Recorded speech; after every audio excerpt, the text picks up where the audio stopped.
আমাদের মাঝে আসে শাবান মাস। এই শাবান মাস এর এমন একটা রজনী আছে যাকে বলা হয় মধ্যবর্তী রজনী, যাকে বলা হয় শবে বরাত। কি বলা হয়? আজকে এই বিষয় নিয়ে আলোচনা করবো। আমা তৌফিকি ইল্লা বিল্লাহ। এই শবে বরাত সব ফার্সি শব্দ, যার অর্থ হচ্ছে আপনার রাত। সব শব্দ অর্থ হচ্ছে রাত, আর বরাত অর্থ মুক্তি পাওয়া, বেরিয়ে যাওয়া, বের হওয়া, স্বাধীনভাবে চলাফেরা করা। অর্থাৎ শবে বরাত হচ্ছে মুক্তিপ্রাপ্ত রাত। বলেন সুবহানাল্লাহ। যেটাকে বলা হয় মধ্য রজনী, শাবান মাসের মধ্য রজনী, লাইলাতুন নিসফু মিন শাবান, অর্থাৎ শাবান মাসের মধ্য রজনী। মাস 30 দিনে মাস হলে এর মধ্য রজনী আছে 15 তারিখ। কথা বলেন ঠিক কিনা? 14 দিন গত রাত্রে 15 তারিখ। এই যে এই শাবান, এটাকে বলা হয় শবে বরাত, যার অর্থ আছে মুক্তিপ্রাপ্ত রাত। কি মুক্তিপ্রাপ্ত হবে? মানুষকে আল্লাহ তাআলা এই রাত্রে একেবারে আখিরুল আসমান, এই রাতে আল্লাহ তাআলা শেষ আসমানে চলে আসেন এবং মানুষদেরকে ডাকতে থাকেন যে কে আসো, কে আসো, আমার গুনাহগার বান্দা বান্দিরা, তোমরা ওঠো, ইবাদত করো, তেলাওয়াত করো, নামাজ পড়ো, রোজা রাখো, জিকির আজগার করো, আমার কাছে চাও। একা একা নিরিবিলি আমি আল্লাহ তাআলা তোমাদের গুনাহকে মাফ করে দেব। বলেন সুবহানাল্লাহ। কে আছো অভাবগ্রস্ত, আমার কাছে চাও, এই রাত্রে আমি তোমাদের অভাবকে মোচন করে দেব। কে আছো রোগগ্রস্ত, কত ডাক্তারের কাছে গিয়েছো, কত লক্ষ লক্ষ টাকা খরচ করেছো, আমার কাছে চাও, আমি তো বড় ডাক্তার, বড় হাকিম, আমি তোমাদের বড় বড় রোগকে ক্ষমা করে দেব। বলেন সুবহানাল্লাহ। কে আছো অভাবগ্রস্ত, আমার কাছে চাও, আমি তোমাদেরকে অভাব মোচন করে দেব। কে আছে সংসারে অশান্তি, আমার কাছে চাও, আমি তোমাদের অশান্তিকে শান্তিতে পরিণত করে দিব। কে আছো রোগগ্রস্ত, অভাবগ্রস্ত, এভাবে তোমাদের কি কি সমস্যা তোমরা ডাইরেক্ট আমার কাছে চাও, আমি আল্লাহ রাব্বুল আলামিন তোমাদেরকে ক্ষমা করে দেব, তোমাদের সেই সমস্ত সমস্যার সমাধান করে দেব। বলেন সুবহানাল্লাহ।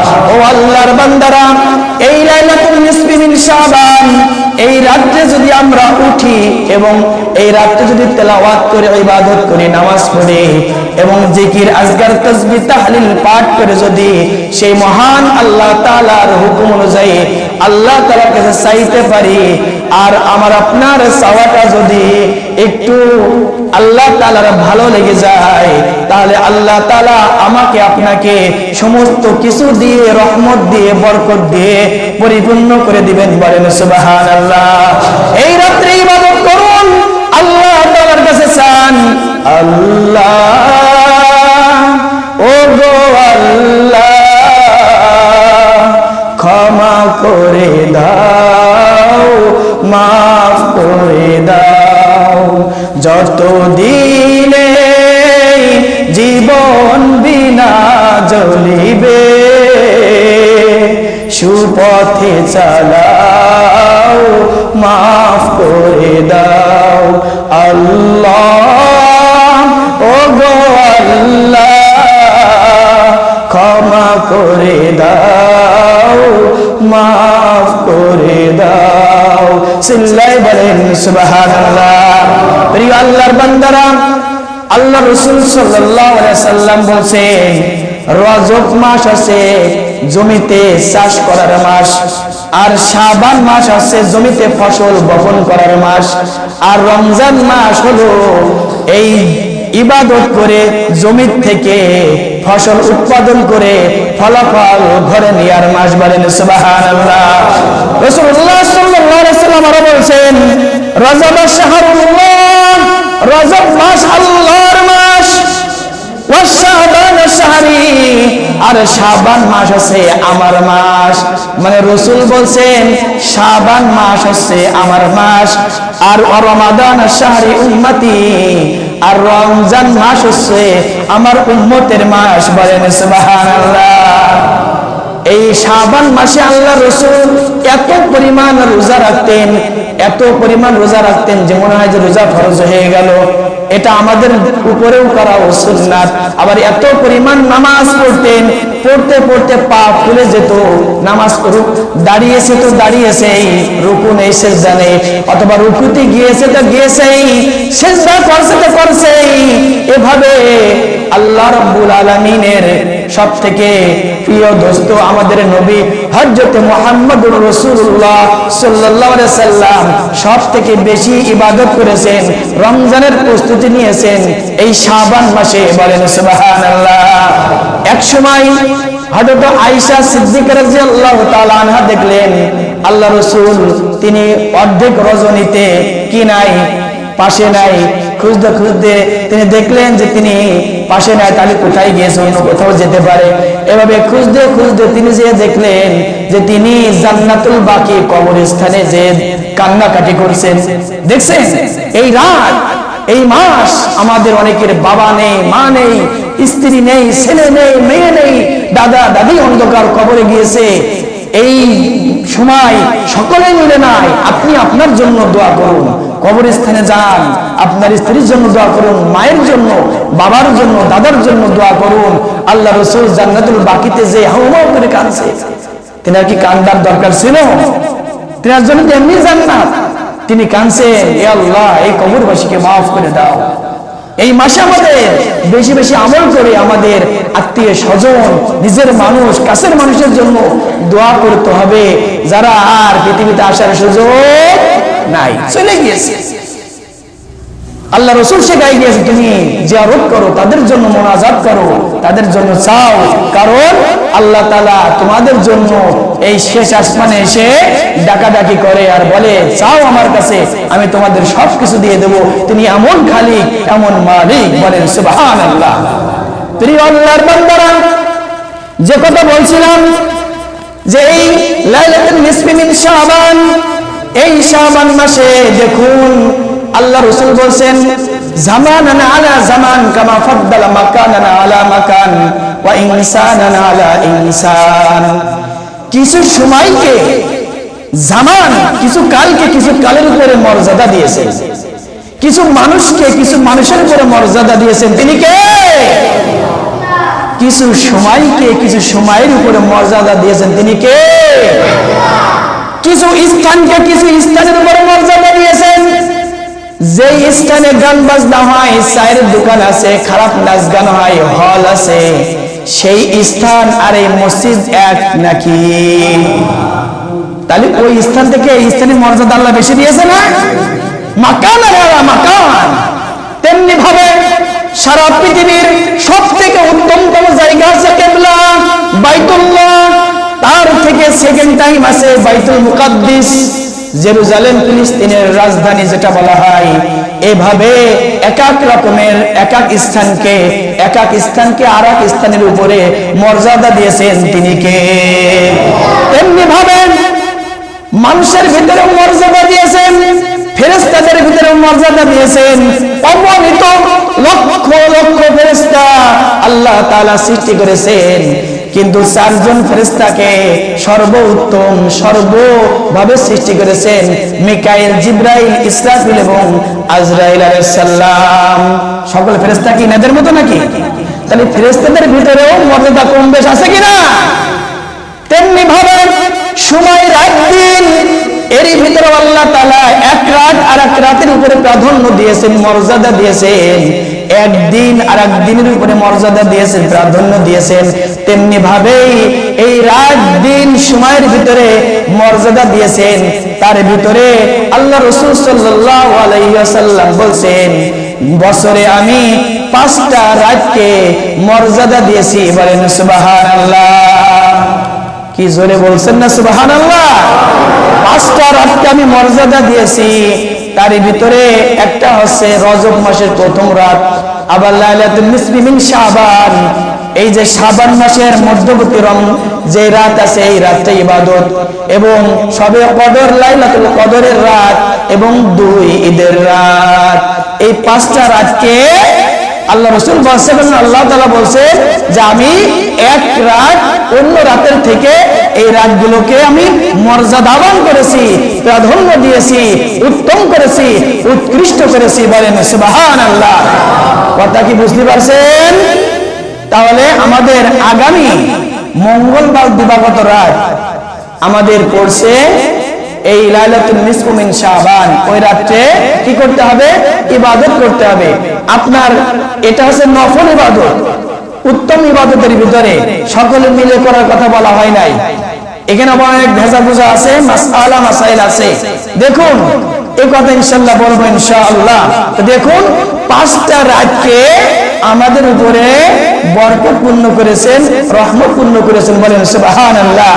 প্রিয় আল্লাহর বান্দারা, ইমাম ইবনে হাজার আল আসকানি রাহমাতুল্লাহি আলাইহি বলেছেন, বছরের 4টি রাতের বিষয়ে আল্লাহ রাসূল সাল্লাল্লাহু আলাইহি সাল্লাম সবথেকে ভালো বলেছেন। এবং এই 4টি রাতে আল্লাহ তাআলা আসমান জমিন থেকে অঝরে রহমত বরকত প্রেরণ করেন। বলেন সুবহানাল্লাহ। এই 4টি রাত কি?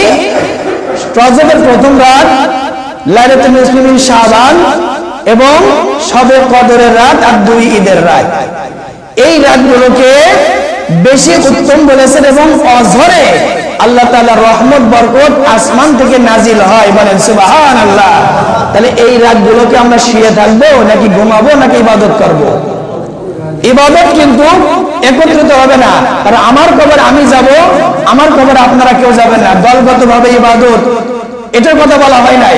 ইবাদত যার ইবাদত সে করবে, নামাজ পড়বে, আপনার কোরআন তেলাওয়াত করবে, জিকির আজকার করবে, এভাবে করে নামাজ পড়ার পর একটু মুনাজাত করলো, জিকির করার পর মুনাজাত করলো, তাসবিহ করার পর মুনাজাত, এভাবে সারা রাত চেষ্টা করলে আপনারা এই ইবাদতগুলো করতে পারবেন। আর আল্লাহ তাআলা যদি রহমত বরকত করে, যদি আপনার ইবাদত কবুল হয়ে যায়, তাহলে আর দুনিয়াতে আর কিছু লাগবে। কথা বলেন ঠিক কিনা? আল্লাহ রাসূল সাল্লাল্লাহু আলাইহি সাল্লাম বলছেন, এর সাথে আরেকটা রাত আল্লাহ রাসূল জোড়া দিয়েছেন। বলছেন এই রাতে ওই বিগত 4 আর এই 1 রাত, এই 5 রাতে দোয়া কবুল হয়। কি হয়? দোয়া কবুল হয়। তার ভিতরে যে বিগত যে 5-4 রাতের কথা বললাম, আর একটা রাত হচ্ছে যে রাতটা গত হয়ে গেল, অর্থাৎ জুম্মার বৃহস্পতিবার এবং জুম্মার দিনের বিগত রাত, যে রাতটা চলে গেল, এই জুম্মার রাত। কারণ সপ্তাহে 2টি দিন আমার আপনার আমল নামা আল্লাহর কাছে জমা হয়, সেটা হচ্ছে সোমবার এবং বৃহস্পতিবার। বুঝতে পারছেন? এই বৃহস্পতিবারের রাত অর্থাৎ শুক্রবার দিবাগত রাত, এই রাতটাকেও বলা আছে দোয়া কবুলের রাত। চিল্লাই বলেন সুবহানাল্লাহ। আর 4টি রাতের কথা তো বললামই, শুনেছেন না? রজবের প্রথম রাত লাইলাতুল নিসফি মিন শাবানের রাত, লাইলাতুল কদরের রাত, 2 ঈদের রাত। আর এই জুম্মার রাতের কথাও যিনি বলেছেন তিনি কে? আল্লাহ তাআলা। এই দোয়া কবুল হবে, অজের রহমত নাজিল হবে। আমরা আমাদের আত্মীয় স্বজন, নিজেদের মানুষদের জন্য দোয়া করব। ছেলেহারা, মাহারা, স্ত্রীহারা, বাবাহারা, দাদাহারা, মাহারা, তাদের জন্য দোয়া করব, নিজের জন্য দোয়া করব। অসুস্থতা, গুনাহগার, অভাব অনটন সমস্ত কিছু বিষয় নিয়ে সবার কাছে তো বলা যায় না, কিন্তু কার কাছে বলা যায়? অনেক বন্ধু আছে, কাছের মানুষ, কিন্তু এই কথাটা সেই বন্ধুর কাছেও বলা যায় না, আছে না? কিন্তু আল্লাহ তাআলা তিনি সব সময় আমাকে আপনাকে দেখছেন। 2 ফেরেশতা আছে, কিরামান কাতিবিন ইয়ালামুনা মা তাফআলুন। চিল্লাই বলেন সুবহানাল্লাহ। সূরাতুল ইনফিতার 30 নম্বর পারা 7 নম্বর সূরার মাঝখানে লাইনে সূরাতুল ইনফিতার আল্লাহ তাআলা বলছেন, আমি প্রত্যেকটা আমার বান্দা বান্দির 2 কাঁধে 2 জন সম্মানিত ফেরেশতা দিয়েছি। কিরামান কাতিবিন, একজন ভালো সম্মানিত ফেরেশতা যিনি ভালো কাজ, ভালো আমল লিখবেন। আর বাম পাশে দিয়েছি যিনি গুনাহের কাজ লিখবেন, যখন সে গুনাহের কাজ করবে। এই 2 ফেরেশতা আল্লাহ তাআলা দিয়েছেন। সুতরাং আমি আপনি যেই কাজই করি না কেন, সমস্ত কিছুই যিনি দেখেন তিনি কে? শীতকাল রাত 3টের সময় চুরি করতে খুব মজা, আছে না? অর্ধরাত্রে দেখুন আবার এই রাত্রিবেলাও আল্লাহ তাআলার সাথে প্রেম করতেও খুব মজা। কথা বলেন ঠিক কিনা? কেউ থাকে না, সবাই ঘুরে বেড়েছে। আমি শীতের রাত্রে কম্বলের গরম, জামার গরম, সমস্ত কিছু ছেড়ে, আরাম ছেড়ে এই শীতের রাত্রে ঠান্ডা পানি দিয়ে উযু করে তাহাজ্জুদ নামাজ পড়ে 2-4 রাকাত সর্বনিম্ন তাহাজ্জুদ নামাজ পড়লাম, একটু কোরআন তেলাওয়াত করলাম, আল্লাহ তাআলার কাছে চাইলাম। প্রেম হচ্ছে কার সাথে? এরকম যদি একটু করা যায় মাসখানেক ধরে, আল্লাহ তাআলা কি রহমান না? তিনি মাফ করবেন না? কথা বলেন, এটা কি বিশ্বাস আছে না নাকি? আল্লাহ মাফ করবে কিনা? দুনিয়ায় যদি কোনো যুবক যুবতীর সাথে মহব্বত ভালোবাসা করে, কত টাকা ব্যয় হয়, কত ঘন্টা কত মিনিট কথা বলতে হয়, কত মেসেজ নষ্ট হয়, কত ভুল, কত গিফট, কত কিছু নিয়ে যেতে হয়, তারপরেও কিছুতে কিছু হলেই বলে গেট আউট। কথা বলেন ঠিক কিনা?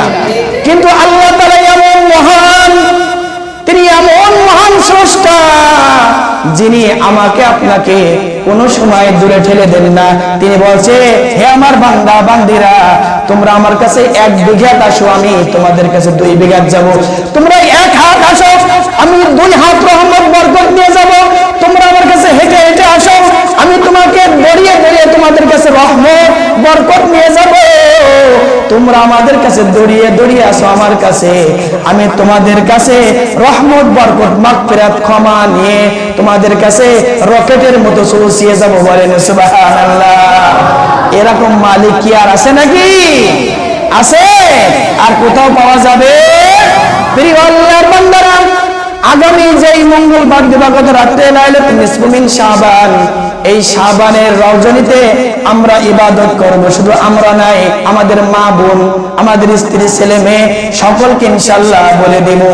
দেখুন আল্লাহ তাআলা বলছেন সূরাতুত তাহরিম 28 নম্বর পারায়, ইয়া আইয়ুহান নাসু কু আনফুসাকুম ওয়া আহলিকুম নারা, যে হে ঈমানদারগণ, হে মানুষ, তোমরা নিজে জাহান্নাম থেকে বাঁচাও এবং তোমার পরিবার বর্গকে জাহান্নামের আগুন থেকে বাঁচাও।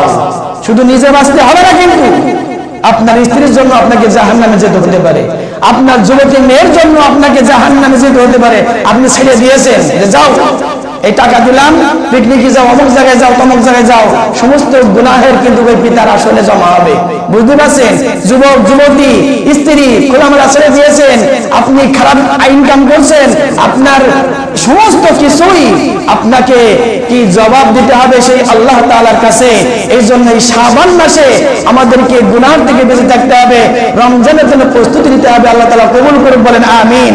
প্রিয় আল্লাহ তাআলা, প্রিয় বান্দারা, আল্লাহর বান্দারা, দেখুন এই শাবান মাসে আমরা বেশি বেশি তওবা করব, ইস্তেগফার করব, পারলে প্রয়োজনে একা একা কবরের কাছে যাব, কারণ কবরের কাছে গেলে মনটা নরম হয়। এবং দিনে রোজা রাখবো। আল্লাহ রাসূল সাল্লাল্লাহু আলাইহি সাল্লাম বলেন যে ইজা কানাত লাইলাতুস সিয়াম মিন নিসফি শাবান কুমু লাইলা ওয়া সুমু নাহারাহা, তোমরা রাতে ইবাদত করো দাঁড়িয়ে, আর দিনের বেলায় রোজা রাখো। দেখুন এই রোজাটা কিন্তু আবার আইএমএ বীজের রোজার ভিতরে পড়েছে। 13, 14, 15 প্রতি মাসের, এই যে আল্লাহ রাসূল রাখতেন। আপনি 3টেও রাখতে পারেন, 13, 14, 15, অথবা শুধু এই বরাতের কোনো রোজা নেই, রোজাটা আছে শাবানের রোজা। একটা রোজা, সেটা আছে বুধবারের দিন, মঙ্গলবারে সেহরি খাবেন আর বুধবারে রোজা রাখবেন।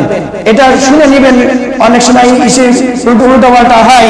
এটা একটা রোজা, যদি প্রতি মাসে আপনারা যারা রাখেন 3টা করে, তারা আইয়ামে বীজের রোজাও রাখলে হবে। আল্লাহ তাআলা কবুল করুন, বলেন আমিন। এই শাবান মাসে সমস্ত কিছুই আল্লাহ তাআলা মাফ করেন। ইন্নাল্লাহা লা ইয়াতালু ফি লাইলাতিন নিসফু মিন শাবান ফায়াগফিরু লিজামি'i খালকিহি ইল্লা মুশরিক আও মুশাহিদ।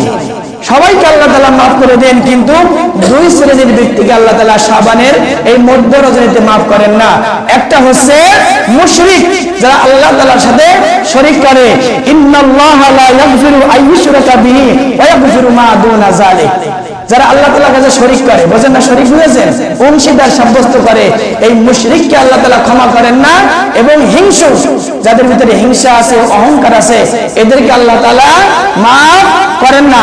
এবং যারা হত্যা করেছে অন্যায়ভাবে, আল্লাহ রাসূল সাল্লাল্লাহু আলাইহি সাল্লাম বলেন যে তিনি 2 শ্রেণীর ব্যক্তিকে ক্ষমা করেন না। একটা হচ্ছে যিনি মুমিনকে হত্যা করলো, যে ব্যক্তি একটা বনি আদমকে হত্যা করলো, সে সমস্ত বনি আদমকে হত্যা করলো। বুঝতে পারছেন? আর যে ব্যক্তি একজনকে জীবন বাঁচালো সে প্রত্যেকটা বনি আদমের জীবন বাঁচালো, বলেন সুবহানাল্লাহ। এবং কাফের অবস্থায় মৃত্যুবরণ করা, এই দুটোকে আল্লাহ তাআলা ক্ষমা করবেন না। আর একটুখানি কথা, সেটা হচ্ছে যে এই শাবানে আমরা অনেক আগে দেখেছি কিছু জিনিসের বর্জনীয়, যেমন হালুয়া রুটি খাওয়া। সবে বরাতে কোনো হালুয়া রুটি নাই, এটা আগে হতো। আবার অনেক সময় রাত্রিবেলা মোমবাতি জ্বালানো, গোসল করা, এগুলো ছিল না? এগুলো কুসংস্কার। আমরা ইবাদত করব পাক পবিত্র হয়ে, এবং পটকা বুঝানো, বাজি বুঝানো এইগুলো করব না, এবং আমরা সেই আল্লাহ তাআলার নিকটই ইবাদত করব। প্রিয় হাজিরিন, যা কিছু শুনলাম এই শাবান মাসে আমাদের সেই আমলগুলো করা তৌফিক দিন, অর্জনগুলো অর্জন করা, বর্জনগুলো বর্জন করা তৌফিক দিন। আমিন। ওয়া আখিরি দাওয়ানা আলহামদুলিল্লাহি রাব্বিল আলামিন।